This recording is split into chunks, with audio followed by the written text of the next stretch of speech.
Today we are from Group 6 will present about binary compounds Group 16. Group 16 consists of oxygen, sulfur, selenium, tellurium and polonium. Allotropes in oxygen family, oxygen which essential to life and colorless. O3, ozone, are poisonous and the color is blue. Sulfur has more than 10 different forms, due to its ability to catenate. Selenium has several allotropes, some consisting crown-shaped say 8 molecules. Next we move to the uses of the element. Oxygen was biogenic gas because of the colorless, odorless and soluble in water. Oxygen used in the steel-making processes. Next, oxygen also used in the sewage treatment is the process of removing contaminants, microorganisms and other types of pollutants from wastewater. And also paper pulp bleaching.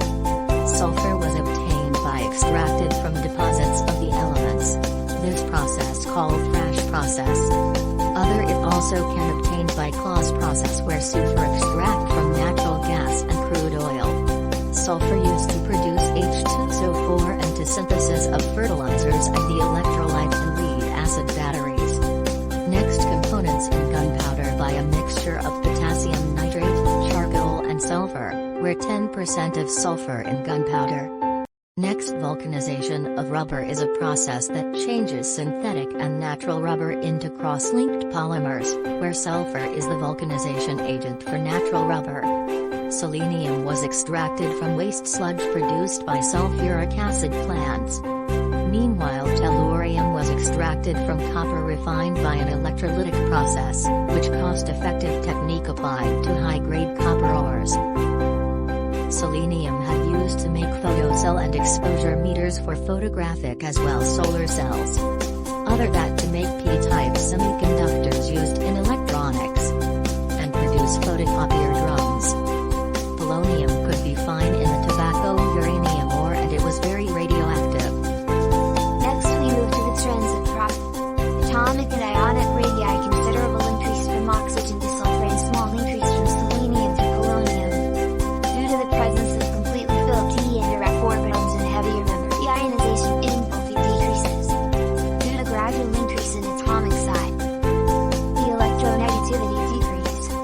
Due to gradual increase in atomic size, the common oxidation state of these elements are -2 plus 4 and plus 6. So now, we're going to learn about anomalous properties of oxygen. Why it has anomalous properties? Firstly, it has a small size. Next, it is high electronegativity. 3. It has high ionization enthalpy. Lastly, it is not availability of d orbitals. These are some anomalous properties of oxygen. 1. State: oxygen is a gas whereas the other elements are solids and have allotropic forms. 2. Atomicity: oxygen exists as a diatomic molecule, O2, whereas sulfur exists as polyatomic molecule, S8. 3. Ability to form p-pi-p-pi multiple bonds: oxygen has the unique ability to form p-pi-p-pi multiple bonds with itself and with other elements having small size and high electronegativity, for example, CO. Heavier elements of this group do not form p-pi-p-pi bonds as their atomic orbitals are so large and diffuse that they cannot have effective overlapping. 4. Reactivity towards hydrogen. Based on the table, H2O has the higher melting and boiling point while H2S has the lower melting and boiling point.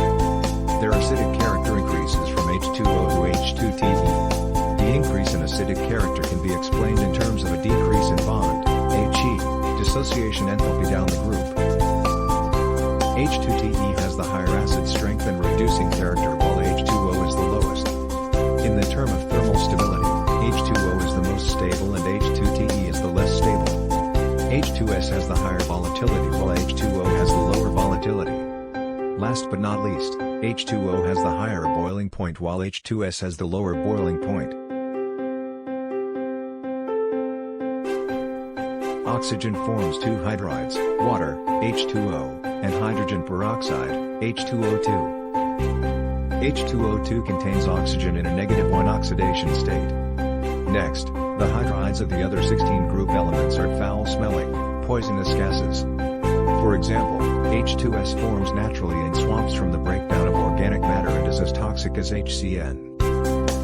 H2O and H2O2 can form H bonds, and therefore have higher melting and boiling points than other H2E compounds. Last but not least, hydride bond angles decrease and bond lengths increase down the group. Except for O, the group 16 elements form a wide range of halide. Their structure and reactivity patterns depend on the sizes of the central atom and the surrounding halogens. Next, as the central atom becomes larger, the halide become more stable. This pattern is related to the effect of electron repulsions due to the crowding of lone pairs and halogen atoms around the central atom. This is opposite to the previously observed bonding patterns, where bond strength decreases as bond length increases. Now, these are some highlight of sulfur chemistry. Sulfur forms two important oxides. SO2 has S in its +4 oxidation state. It is a colorless, choking gas that forms when S, H2S, or a metal sulfide burns in the air. SO3 has S in the +6 oxidation state. Next, sulfur forms two important oxoacids. Sulfurous acid, H2SO3, is a weak acid with two acidic protons. Sulfuric acid, H2SO4, is a strong acid and an important industrial chemical. It is an excellent dehydrator.